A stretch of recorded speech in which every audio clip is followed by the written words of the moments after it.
चीन अपनी टेक्नोलॉजी के लिए दुनिया भर में फेमस है। इस बार भी वह अपने खुरापाती दिमाग से विज्ञान के क्षेत्र में कुछ ऐसा करने जा रहा है जिसे जानकर आपको अचंभा होगा।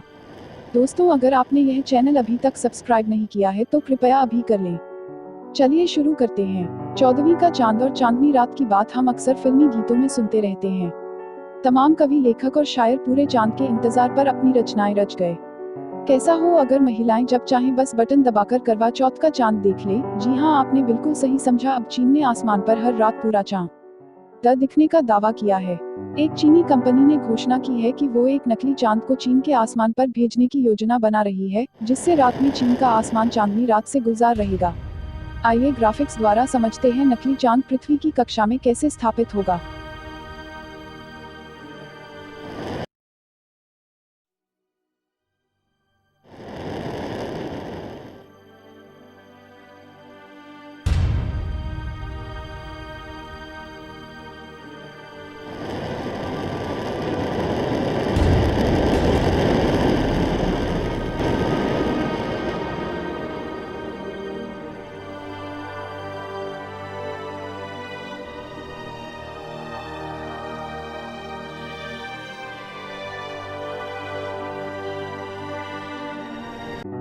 चीन के अखबार पीपल्स डेली के अनुसार चेंगडू इलाके में स्थित एक निजी एयरोस्पेस संस्थान में अधिकारियों ने कहा कि वे साल 2020 तक पृथ्वी की कक्षा में एक चमकदार सैटेलाइट भेजने की योजना बना रहे हैं, जिससे स्ट्रीट लाइट लगाने की जरूरत नहीं पड़ेगी।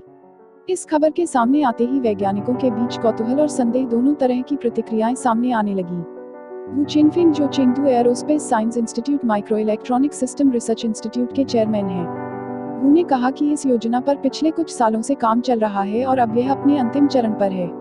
साल 2020 तक इस सैटेलाइट को भेजने की योजना है। चाइना डेली अखबार ने वू के हवाले से लिखा है कि साल 2022 तक चीन ऐसे 3 और चांद तैयार कर लेगा। यह नकली चांद एक शीशे की तरह काम करेगा, जो सूर्य की रोशनी को प्रतिबिंबित कर धरती पर भेजेगा।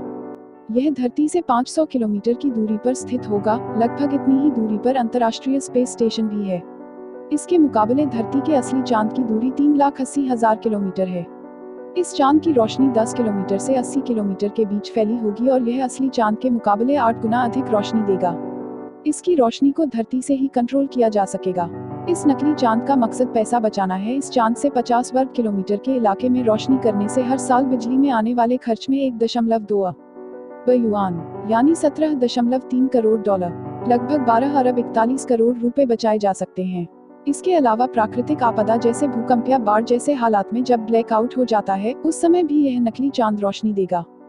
आपको बता दें कि इससे पहले भी रातों को रोशन करने के लिए इस तरह के नकली चांद बनाने की योजनाएं अमेरिका और रूस बना चुका है, पर वह पूरी तरह से नाकाम रही है।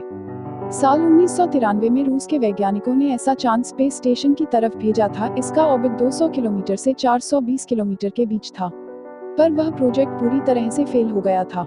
नामिया 2 नामक एक सैटेलाइट धरती के 5 किलोमीटर के व्यास पर रोशनी के लिए भेजी गई थी, लेकिन यह सैटेलाइट जलकर खत्म हो गई थी। इसके बाद 90 के दशक के अंत में नामिया का एक बड़ा मॉडल बनाने की कोशिश की गई, लेकिन यह भी नाकाम रही। अब यह देखना दिलचस्प होगा कि चीन इसे पूरा कर पाता है या नहीं। आज के लिए बस इतना ही। वीडियो अच्छा लगा हो तो इसे लाइक और शेयर करें। साथ ही इस चैनल को सब्सक्राइब करें। धन्यवाद।